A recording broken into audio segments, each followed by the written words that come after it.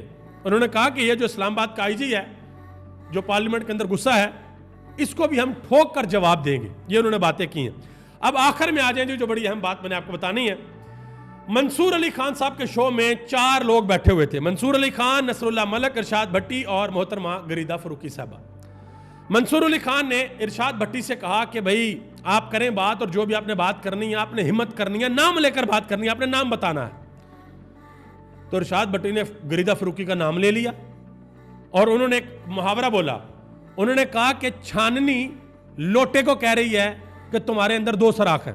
اگر کسی کو چھاننی کا پتہ ہو نا، کوئی دیہات کے اندر رہتا ہو جس میں ہم چیزوں کو پیوریفائی کرتے ہیں، میں کوشش کرتا ہوں تصویر لگا دیتا ہوں، تو چھاننی کے اندر تو 100 کے حساب سے سوراخ ہوتے ہیں. تو اس نے کہا، ارشاد بھٹی صاحب نے کہا کہ چھاننی لوٹے کو کہہ رہی ہے کہ تمہارے اندر 2 سوراخ ہیں، خود دیکھ لے اپنے اندر کتنے سوراخ ہیں. یہ ان کو کہنے کا مطلب تھا. تو غریدہ فروقی صاحبہ کو اس کے اوپر غصہ آ گیا. انہوں نے کہا جی ارشاد بھٹی پرسنل ہو رہے ہیں. انہوں نے کہا جی میں نے تو پرسنل نہیں ہونا تھا، یہ منصور علی خان نے مجھے کہا کہ نام لو تو میں نے تو نام لے دیا، میں تو نہیں ڈرتا کسی سے. بہرحال اس کے بعد ارشاد بھٹی نے ایک بڑی اہم بات کی. انہوں نے کہا کہ ہمارے کئی تجزیہ نگاروں نے سنگجانی جلسے کے بارے میں 4 بجے کہنا شروع کر دیا تھا کہ جلسہ ختم شد، عمران خان ختم شد. ان تجزیہ نگاروں نے کبھی یہ نہیں کہا کہ نواز شریف ختم شد، زرداری ختم شد، ووٹ کو عزت دو ختم شد، نون لیگ کا گڑھ ختم شد. یہ بات بالکل ٹھیک کی ہے. محترمہ غریدہ فروقی صاحبہ، آپ یقین کریں کہ اگر آپ ان کے ٹویٹر کی ٹائم لائن دیکھیں نا تو میرا خیال ہے ہزاروں میں شاید تعداد، اگر میں غلط نہیں تو لا تعداد مرتبہ غریدہ فروقی صاحبہ کہہ چکی ہیں عمران خان ختم شد. ادھر ہی کھڑا ہے، اپنی جگہ پہ کھڑا ہے عمران خان. یہ میں نہیں کہہ رہا، یہ پورا پاکستان کہہ رہا ہے، انٹرنیشنل میڈیا کہہ رہا ہے. اپنی جگہ پہ کھڑا ہوا ہے، کوئی اس کی کمر میں درد نہیں، کوئی اس کے دماغ کا مسئلہ نہیں، کوئی اس کے پلیٹلیٹس نیچے نہیں جا رہے، اپنی جگہ پہ کھڑا ہے. اور اگر عمران خان ختم شد ہوتا تو پھر سنگجانی جلسے کے بعد پارلیمنٹ کے اندر گھس کے لوگوں کو اٹھایا نہ جاتا. یقین کریں. پھر حکومت کہتی ٹھیک ہے بھائی جلسہ ہی فلوپ ہو گیا. تو جلسے کو جو جلسہ کامیاب ہوا یا نہیں ہوا، اس کا سب سے بڑا ثبوت یہ ہے جو 2 دن بعد حکومت بوکھلا گئی تھی. 8 کو جلسہ ہوتا ہے، 10 کو یہ جاتے ہیں اور سب کو اٹھا لیتے ہیں. تو یہ ارشاد بھٹی صاحب نے غریدہ فروقی کے بالکل سامنے بیٹھ کے انہوں نے بات کی ہے کہ ہمارے تجزیہ کار 4 بجے انہوں نے کہنا شروع کر دیا تھا جلسہ ختم شد، عمران خان ختم شد. انہوں نے کبھی یہ نہیں کہا کہ نواز شریف ختم شد، زرداری ختم شد، ووٹ کو عزت دو ختم شد، مسلم لیگ کا نون کا گڑھ لاہور ختم شد. ابھی تو لاہور کا پتہ چلے گا جب آئے گا لاہور والا جلسہ، تو لاہوریوں کا بھی بہت بڑا امتحان ہے. دیکھتے ہیں لاہور یہ کیا کرتے ہیں. اسلام آباد، راولپنڈی، جہلم، واکنٹ، آس پاس کے جو علاقے تھے انہوں نے اسلام آباد کے اندر تو اس دن میدان مار لیا تھا بھائی. میں نے اپنی آنکھوں سے دیکھا. دیکھتے ہیں کہ لاہور والے کیا کرتے ہیں. اب آگے آ جائیں. ایک اور بہت بڑا انکشاف ہوا ہے، اس کے بعد آپ سے اجازت چاہوں گا.